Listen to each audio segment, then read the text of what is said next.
Welcome to Lead Different, the podcast that redefines leadership and challenges the status quo. Hosted by Daniel Dominguez, founder and CEO of Why Not Leadership. This show is your compass to becoming a better leader through the power of self-awareness.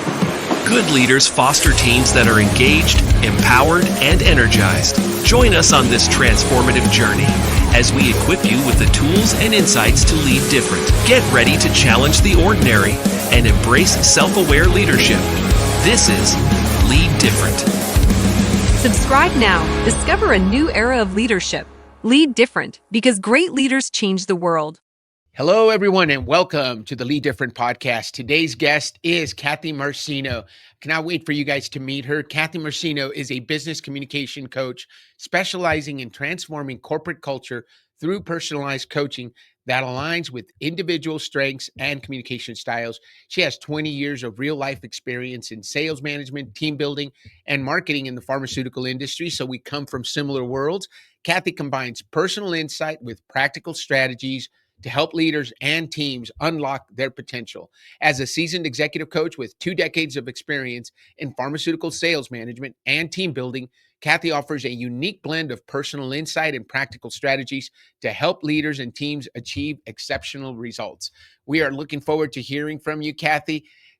Without any further ado, welcome, Kathleen Marcino. How are you, Kathy? Hi, great. Thanks so much for having me. Thank you for being on, Kathy. I'm so glad we were able to get you on here. Now let's move our screens around because we want to put you up here. You know, periodically we're going to move you that way. We're going to show you this way too, so that we can feature you, and then we can get some great video clips. And I know we're going to hear some wisdom from you today. We were just talking in the pre-show, Kathy, about one of your specialties which is conflict management, or leading through conflict. So we're definitely going to get into that issue. But tell us, the other thing we were talking about in the pre-show is what's exciting for you right now. And I know the NFL playoffs are on your mind. So tell us your prediction, because I think we're going to air this right around that time when the playoffs will have ended. So we're going to get to see if your prediction is correct. You know what? My father gave me 2 pieces of advice. One is always have a backup plan. And the second one, never, ever bet on the Eagles. I've been born and raised in Philadelphia. I've been bleeding green for all of my years. I won't say for how many. So I don't even want to say anything. You know, the Phillies fans. Philly fans we are just as crazy as we're portrayed. I mean, there's some really great ones, but there's some crazy ones. And I haven't, tried to jump any poles or anything crazy like that, but we do have our superstitions. So you could probably tell where I'm leaning, but I can't actually say it out loud. But just wish me luck. You know what? We're going to wish you luck, because as we talked about, one of the things I did it's been now a couple of years, is I stopped following sports, Kathy. And I heard from someone, I'm sure it was a well-intentioned motivational speaker, talked about how much time we can save. And now with YouTube, right, we can watch an entire game in 5 minutes, watch all the highlights. So I now follow sports that way. If somebody brings something up, I'll say, well, you know what, let me go take a look. I can see the highlights and we can have a conversation. Right. So I realized, though, I also live in Albuquerque, New Mexico. We don't have any major sports teams. We have a AAA baseball, we have minor league soccer. You have all of the sports. So it probably would be harder for me if I lived in a big city, to not follow a team. And I do follow some teams, just I don't watch anymore. So we're going to let you off the hook and not make you make a prediction today. So Kathy, what are you excited about right now? What's exciting for you at KMM Consulting? As we mentioned, we were talking about in the pre-show a little bit what some of the projects I'm working on. I am putting together, our local Chamber of Commerce here has a annual masterclass in leadership. And we have anywhere between 25 and 50 attendees across industries here in Bucks County. And it's a 4-month series. And I'm doing the session on managing conflict in April. And so that's what I'm really super excited about right now. I'm a member of the board for, this is my 3rd year now on the board. And I wasn't able to participate last year. So I'm really excited about, the theme of the sessions are leadership coaching with yourself. Like, so we're starting with the first session being self-awareness, a lot of things that you talk about too, Dan, in your why assessment. And then self-leadership. What's your leadership style? How do you prefer to communicate? How do you react and respond to conflict? So that's my piece. So it's a nice 4-month flow for seasoned leaders and new leaders, whether they're managing for the first time or they've been promoted into a different role. And so that's what I'm really excited about right now for the first half of this year. I love that. So that's a 4-month course. And what kind of executives and leaders are signing up for this course? Because this is a big commitment, right? So how often are you meeting? And It is a big commitment. It's a full 3/4 of the day once a month. So we're starting in February and we're wrapping up in June. And I was looking at the list today. We've got manufacturers. We have car dealerships. We have pharmaceuticals. We have so it's across different industries for sure here. And we've got everybody from a brand new hire from the field who was a rep that's now coming into management to CEOs. So it's going to be a great group. I'm really looking forward to it. And your topic, we were talking in the pre-show about this. This is such a great topic. I was listening to Jordan Peterson recently, and he was talking about some rules for life. I did a series on his 12 rules for life over the Christmas break, but one of the rules was just to deal with conflict. And one of the things he said was conflict delayed is conflict multiplied. I So love that. as somebody who teaches on how to deal with conflict, what are your thoughts on that phrase? I love that phrase. Another one that just came to mind is Wayne Dyer. Conflict can't happen without your participation. You don't sit by and watch it. You're usually a part of it That somehow. makes Right. That And makes a lot of so, sense. a lot of times we think, oh, it's this person's fault. Our first knee-jerk reaction is playing the blame game, right?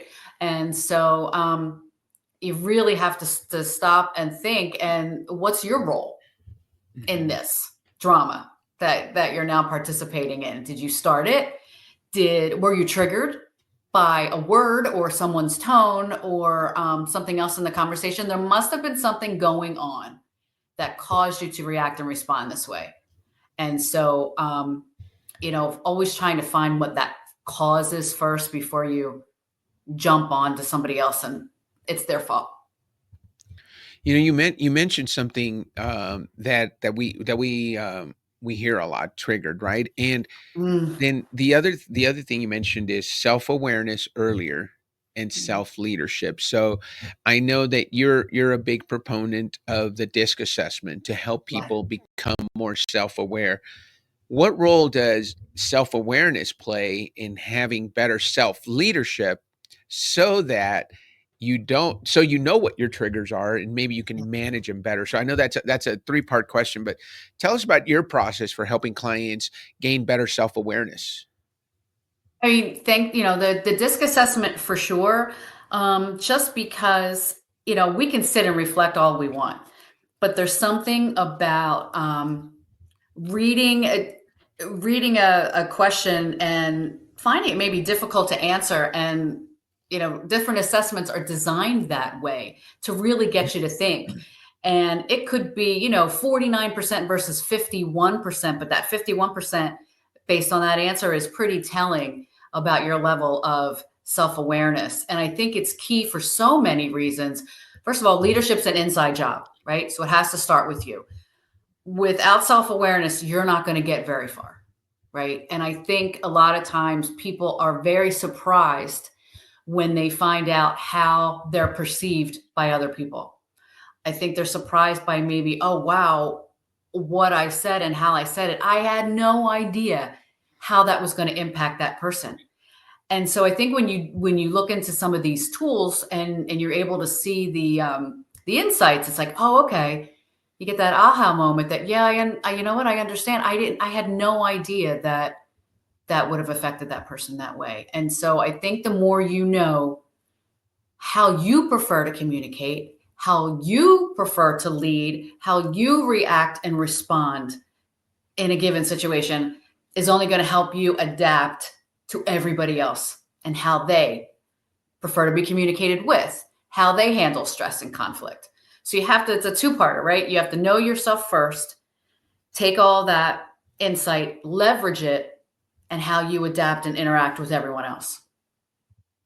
Yeah, that makes so much sense. Especially, I love the phrase that you said. Leadership is an inside job. It starts. You've got to, one of our tenets is know yourself before you know your team, Mhm. because you have to know your team in order to lead them. But you have to start with yourself, and that self awareness you talk about. I know the DISC is such a comprehensive tool, right? You can get your colors and your letters, and again, you can keep it very simple, but you can Yeah. also receive a lot of information. Oh, yeah. And then you talked about understanding how you're perceived. Do you also use a 360 feedback tool with Yeah. leaders when you're working with it? And tell me what tool you use, or how do you use it in order to help leaders be more self-aware? What you just said, I just want to reply on that because that's a great example of how people prefer to communicate and receive information and process information. Because I can give you a 6-page report, or I could give you a 63-page report. If Right. I know their behavior style, I know my C's are going to want that 63-page report. Our high I's are going to give me the 6-page because you're going to probably lose me after the third page anyway. So it's Right. so telling just by knowing the amount of information. We've got those folks that make decisions right away, right? Sometimes impulsively. And then you have the other half who want every detail and want to dot every I and cross every T and take forever to make a decision. So Right. the more you know yourself first, right? How do I, so if I'm a leader and I'm a high D say, and I'm off and running and saying, well, do this, do this, do this, and I have a high S on my team, they're like, well, wait, how are we supposed to do this? I need more information, and they're already out the door, you know? And so I need to know, wow, okay,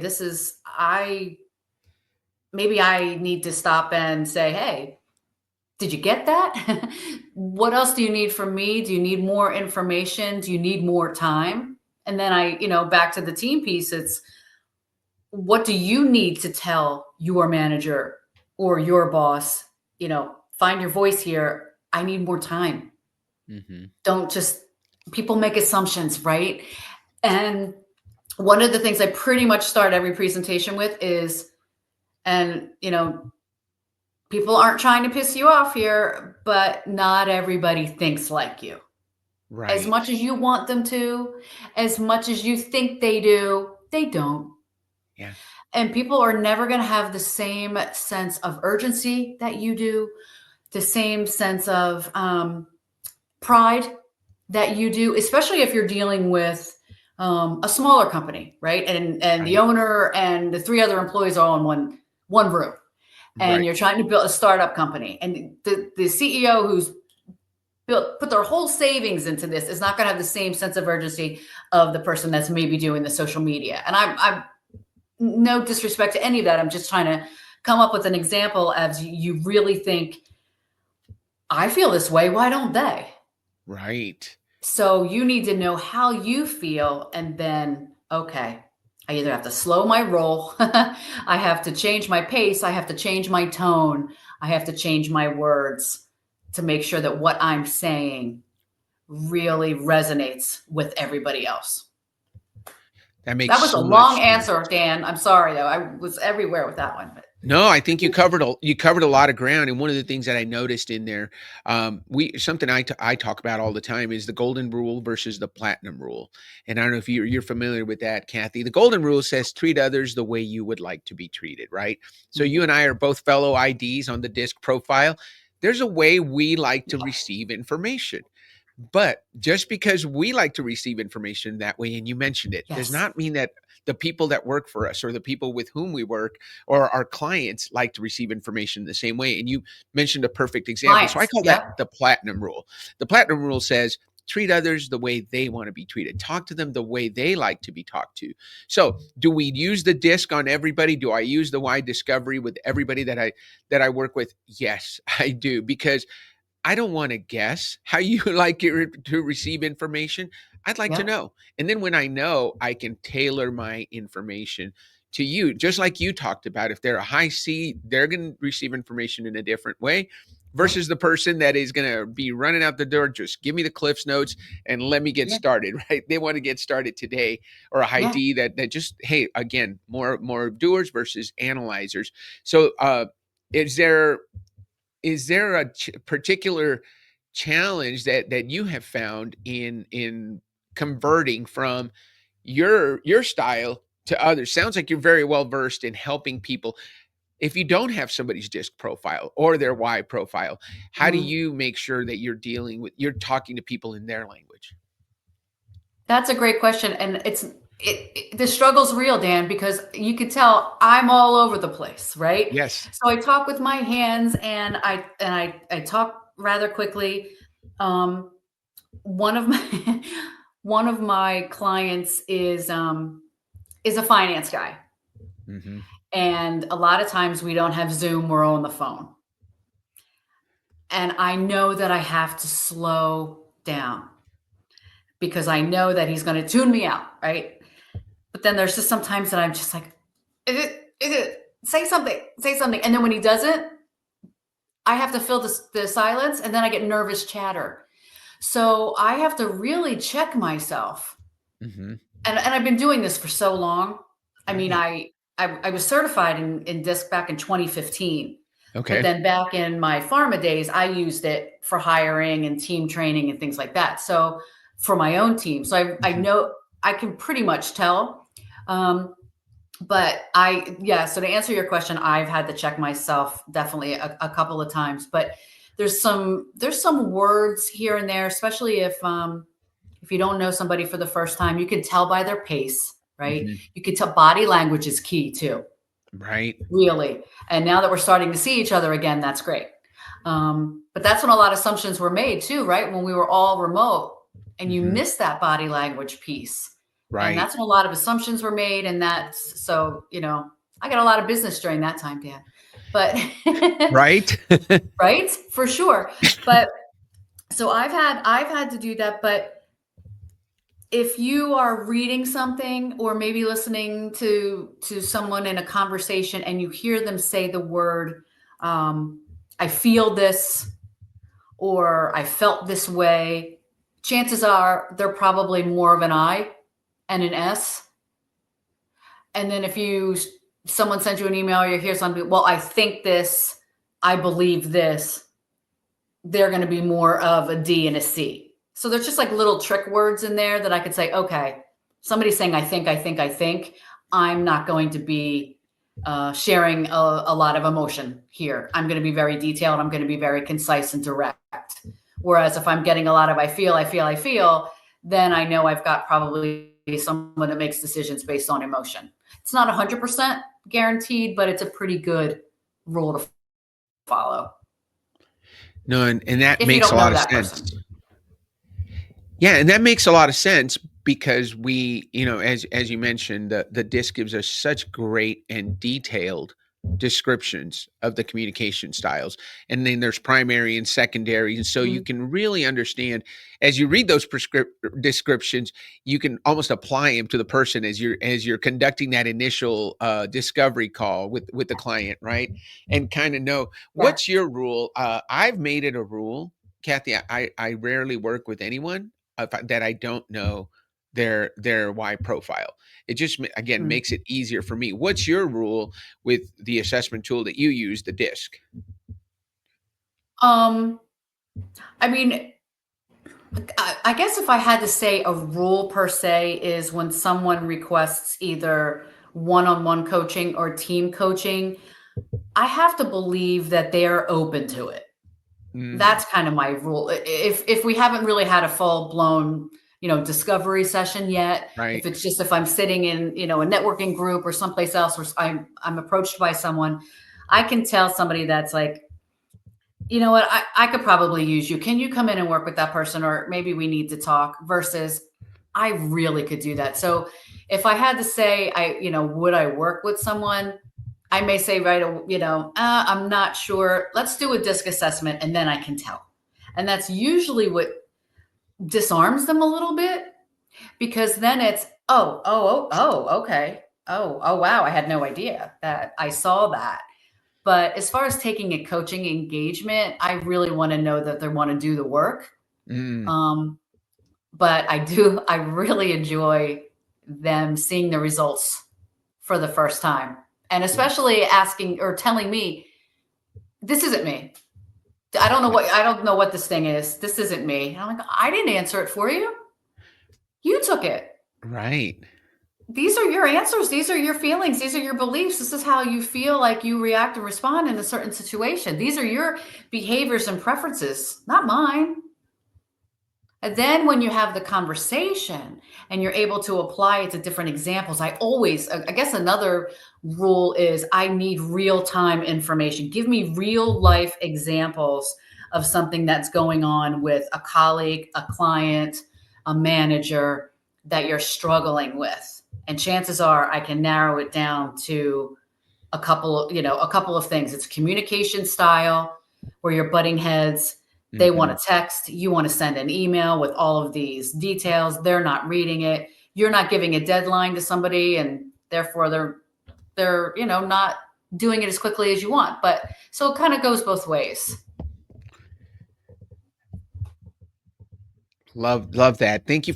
Yeah, and I love some of those conversations that you're talking about because they're so important, right? Yeah. And so as somebody who, and this is the leaders and the coaches that are going to be listening to this podcast, I want to get into this question because this is important because you help business leaders stop wasting time dealing with workplace conflict Yeah. and build high performing collaborative teams.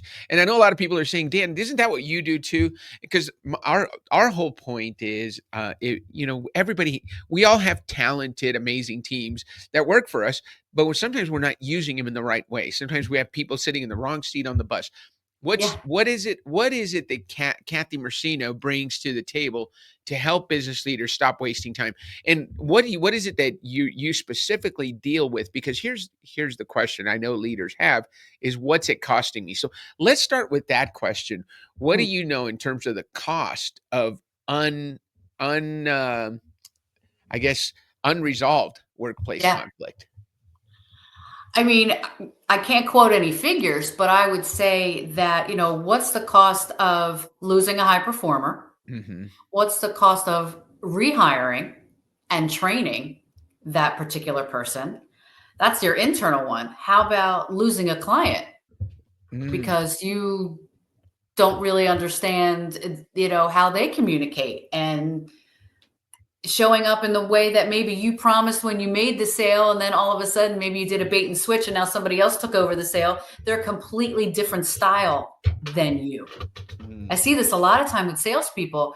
And I guess another, answer to what am I bringing to the table is my experience and being in pharmaceuticals for almost 20 years and so many different roles and being on the front line, standing in front of a sales operations person who was trying to get their territories configured in the right way so that they can pay out bonuses.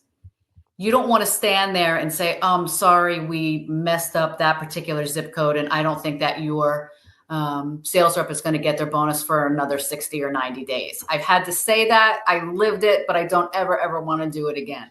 And so I've been there. I know what it's like when you're dealing with a salesperson and they're telling you all the features and benefits and value of your service. But then when you have to deal with somebody else that's actually using the data and they're a completely different person, mm. you have got to know that and adapt your style to theirs and provide them with the information that they need, not maybe the person that bought the service from you. So I see that so much in sales with, oh, a salesperson can get the meeting, right? The Right. salesperson can get in there because they're charismatic, but then all of a sudden they hand it off to somebody else, right? To Yes. actually create the deliverable. And you know this, Dan, the salesperson and the operations, if they're not, so a lot of conflict I talk about is internal conflict too. Right. So there's client conflict and then there's internal conflict. You have Correct. to work. It's so in sync, like, synchronized swimming you guys have to be to actually get this deliverable to your client. So again, I'm giving you a really long answer again to a short question, but I think my experience in seeing all sides of that is really what I can impart on leaders and saying, I've been there. I know the situation that you're facing. I have faced it myself. I've had that client that you're talking about. I've had that direct report that you're dealing with. Let's look at what we can do about it first. Mm-hmm. What role did we play? That's what we started out with, right? What role are we playing in this drama? And how can we apply, adapt our style to somebody else's and see if we can fix this in a more, an effective way, in a more collaborative way. One of the best ways that I know, and I think, thank you for that answer, because I don't mind long answers. The more you talk, the more valuable the interview is, because when people hear from me all the time, we want to hear from our guests. So don't never apologize for long answers. We like those. Kathy, I think one of the best ways that I know to talk about what you can see is, tell us a success story. Tell us about a time that you went in, and helped somebody resolve conflict and what that led to. So I almost want to, I call it the STAR format. I don't know if you remember in learning how to interview, when I came out of the military, I went through military recruiting agency, and he taught us, tell your stories this way. What was the situation? What was the task? What was the action you took? And what was the result? So take us maybe through a STAR format or a hero's journey. Somebody called, hey, I've got a team. I've got a tremendous team. We're just not performing at our highest level. Kathy comes in. She's got the cape, and you did the assessment. You assessed the situation. You brought something that maybe they weren't looking at. You helped them see something that they weren't seeing, and you helped resolve the conflict. And then, what was the outcome? What was the hero's journey? How did they become the hero in their own story, so that they were actually performing at a higher level when Kathy was done with them? Oh boy. Well, I hope they're not listening. Without any, I'll say I had an organization, and they had a 10-person team that was now getting a new vice president. Their vice president decided it was a VP of sales role, and they were taking a different job in a different company. And so they brought in somebody from the outside. And Dan, pharmaceuticals is so incestuous, right? It's like you can jump from one client to another, and it's like, wait a minute, didn't I just meet you at whatever? But anyway, when you bring somebody in from the outside, they feel like they have all the answers, and they can fix whatever problem there is. Okay, whether it's a people problem, an operations problem, whatever, they can fix it all because they've just been brought in. Well, what happens to those people now? A couple of things. For whatever reason, they weren't considered for the role. And or now it's okay, well, I wasn't considered for the role. Why? What am I lacking? And then who is this person coming in and telling me all this when they've been here 10 minutes and I've been here 10 years? So the vice president went to HR and was saying that they were struggling with some of the meetings that they were having, some pushback that they were getting. And HR reached out to me and shared the situation with me. And I was like, oh, okay. So I had a one-on-one with the new leader first to just kind of get their side. And then we did a disc assessment and we talked about that. So now we kind of understand. He was able to understand his style and how he was being perceived. Okay. And then we did assessments for the rest of the team. And I mean, it was really a real eye opener for a lot of people, but especially this new leader, because they were a very, very high D on the disc scale. And a lot of the folks were S's and a few I's. There weren't really even that many C's. And so if you think about conflict, it's really going to be 90% of the time when somebody's coming from a place of logic and a place of emotion when you're making decisions. And that's where the heads start to butt. And so we had, I did one-on-ones with the team. And like I said, I did a one-on-one with him. And then I did a group training with all of them. And I have to say, there was one person that actually burst into tears because they were feeling so discouraged, really, about their own performance, and they kind of felt so. And I can remember this so vividly because I felt so badly for them. They really felt like they just weren't doing a good job at all and weren't being valued at all. And so having them be able to express this to this new manager and then their peers, and it's like, this is how I operate. This is who I am. This is how I operate. And kind of like, thanks for taking the time to see that now. And so when you get everybody in a room and you see now how each of you operates, Right. is when that makes sense. I get, yes, that's why she's saying that. That's why he's doing this way. This is why I'm not getting a response with them.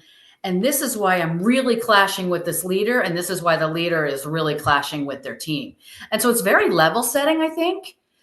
So I like everybody from, the CEO down to be in the room when we're doing this. You can't just say, oh, you know what, just have my team do it and I'll follow up with you after. No. They need to learn as much about you as you need to learn about them. That is the only way that this is going to work successfully. And this is how and no one's going to change. People's like, well, this is me. I'm not going to change. And you see those people going and they're sitting back saying, you know what? I don't even know why I'm here. You're right. You're not going to change. No one's asking you to change. What we're asking you to do is understand how you operate and now adapt that to your colleagues and to your manager and say, hey, you know what?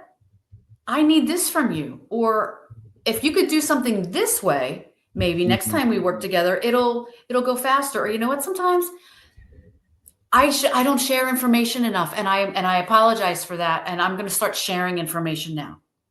I've always felt, a little cautious about that, and I put a lot of work into it, and sometimes I don't like to share. But I see that by sharing this with you and the team is really necessary for us to work collaboratively together and cohesively together to get this done.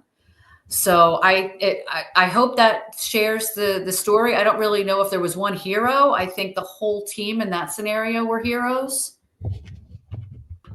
Well, I think what you were able to do, and I love the format that you took them through. So you met one-on-one with the leader, Mm-hmm. and then Yeah. you did one-on-ones with each of the members of the team, and then you Mhm. brought them all together, right? Yeah. And that's really, I think, from what I heard, that's really where the breakthroughs happened, right? Yeah. Because they're Exactly. hearing each other's um, strengths, challenges, how they like to be communicated with. And the other thing that you said that was really important is, it's not about changing who you are. No.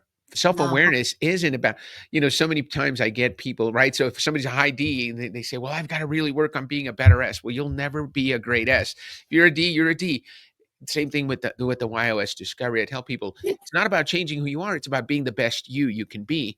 Yeah.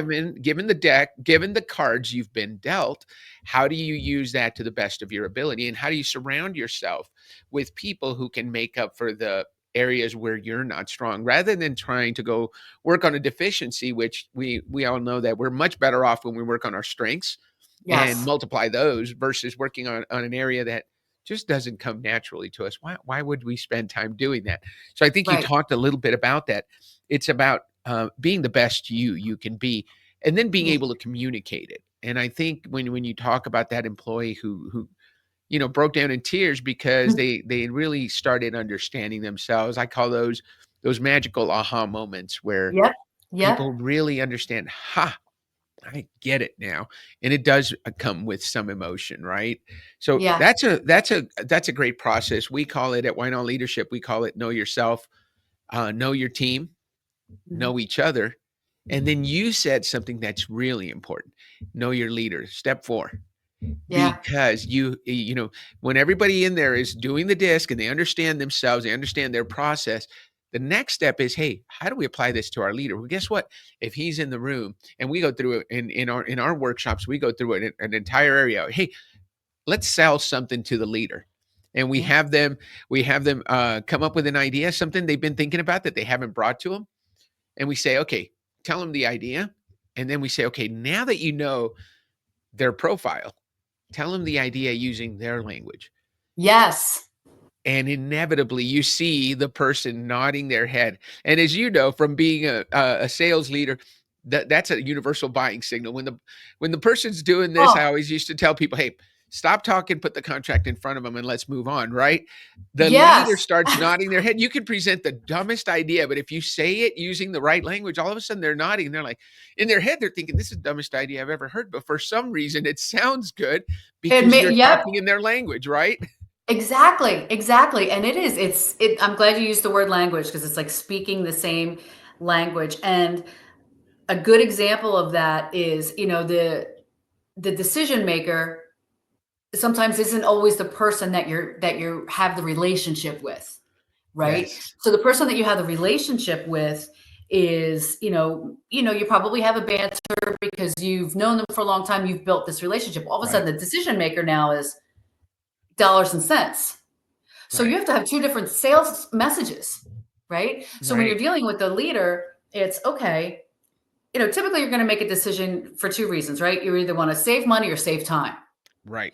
So how am I going to present that to the leader versus so I now know my high I has to tap into my very low C, take Right. the emotion out of my voice and my conversation and my communication, whether it's an email or not, and making sure, am I including facts and figures in here? Are we talking about saving percent of something, whatever X, Y, and Z is? Am I speaking in the language that is demonstrating the value that what I'm selling is worth it in a Absolutely. way that they see it. Whereas, Mhm. maybe my influencer, the person I had the relationship with says, you know what, I like your fill in the blank so much better because of all these other features. Right. This person now only likes it so much better for two features. I need to make sure I have those two features. Exactly. Right. Right. You're getting to write the RFP basically, right? They're Oh, letting you know what they need so that you're getting to bring in what it is that you specifically bring to the table. yes. Kathy, one of the questions I love to ask because our company's called Why Not Leadership. This is the Lead Different podcast. Tell us before, can you believe it? We've been talking for over half an hour. This is Oh such my a gosh. fun It's because I give conversation. long answers. I'm a high I. I got Well, this.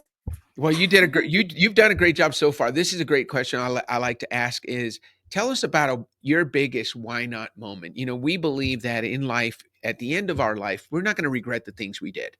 We're going to regret the things we didn't do. So tell us about a time you said why not to uh, an opportunity in your life or in your career, whether it's personal, professional. What's a big why not moment? You're so glad you said why not and went for it.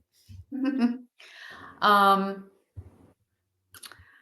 I probably having children, for sure. That's probably my first one because we were married 10 years and we were both traveling with our jobs. And it was just one of those, is it ever really the right time? Right. So now I can't think of it. I can't think of my life without them. So that was probably my biggest why not. But I think really jumping into forming my own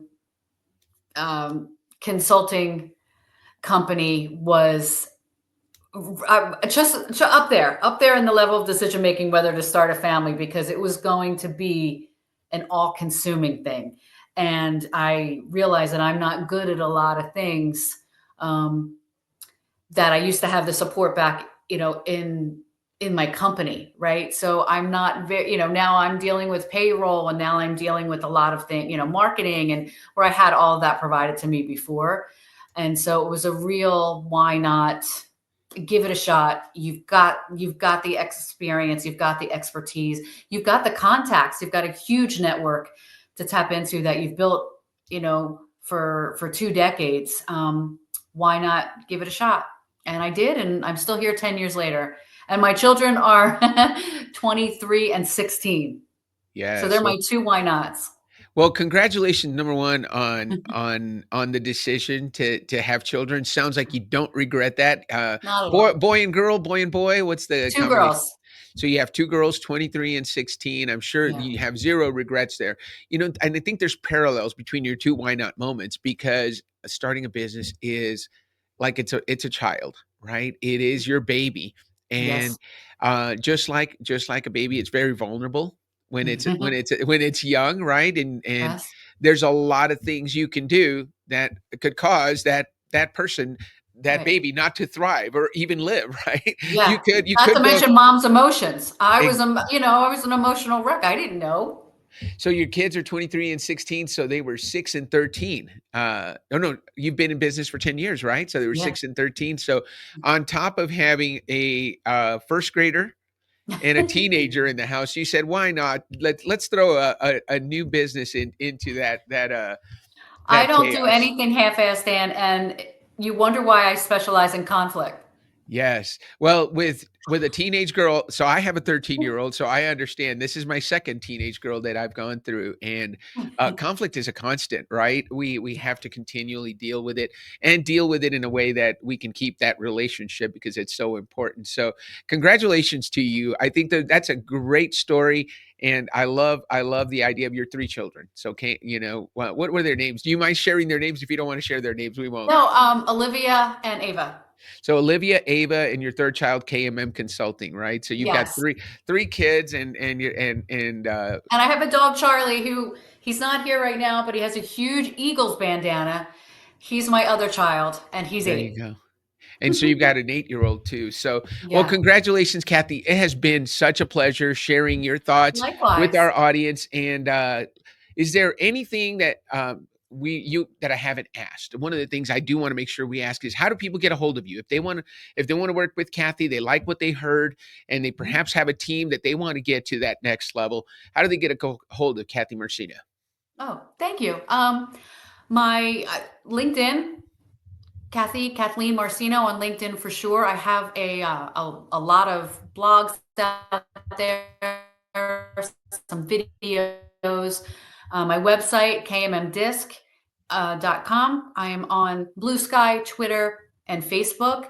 I also have a free resource for anybody that's interested. It's 5 tips on how to turn conflict into a positive.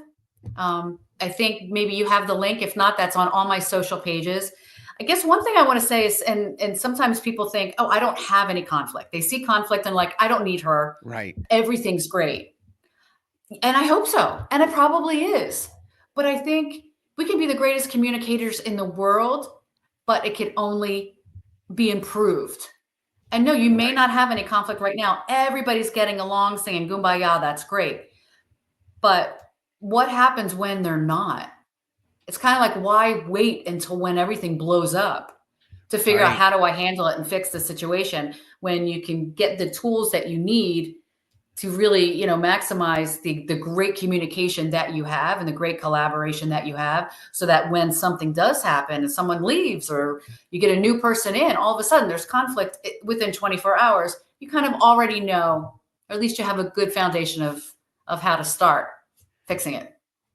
I love what you just said, Kathy. And let me just say, as a veteran sales professional, you just said something that really helps, because we often we want to call Kathy in when we're having conflict, right? She's a conflict specialist. Yeah. But you just said, hey, you know what? If you can call me in when you're having conflict, or you probably should call me in before you're having conflict. Guess what? You Yeah. need Kathy always. So I love that. We all need a little bit of Kathy Marcino and dealing with conflict Everybody needs some. anytime. Absolutely. I think that's fantastic. That's a great message. What do you say we end the show on that note, Kathy? Why not? I love it. Thank you so much. You read the pre-show notes. I think I'm gonna do a compilation of everybody on the show saying why not at the end of the show. So thank you for joining us today, Kathy. Well, that's a good idea. That'd be fun. I think that'll be a whole lot of fun. So we'll see if we can get everybody. Sunil, I know, can get that done. Guys, thank you for listening. Thank you for welcoming my guest, Kathy Marcino. Please reach out to her. Don't forget to like the podcast. Don't forget to share it with your friends. We're going to put out some clips. Make sure you listen to Kathy and make sure you follow her. Follow us on LinkedIn. Throw your comments on there and subscribe. That's the way we can get more of our message to other leaders out there who want to lead different. Thank you so much for being on today, Kathy. Thank you so much. And go the Philadelphia team. Yes, the Philadelphia team. Not going to say the name. Yeah. Well, I won't break the rule. Take care, Kathy. Thank you. It's great seeing you. Thanks, Dan. This is Lead Different. Subscribe now. Discover a new era of leadership. Lead different because great leaders change the world. Why not leadership? Why not lead different? When you do the things that everyone else does, you get the same results as everyone else gets. Let's do things a little different. Let's lead different. And ask yourself this: why not?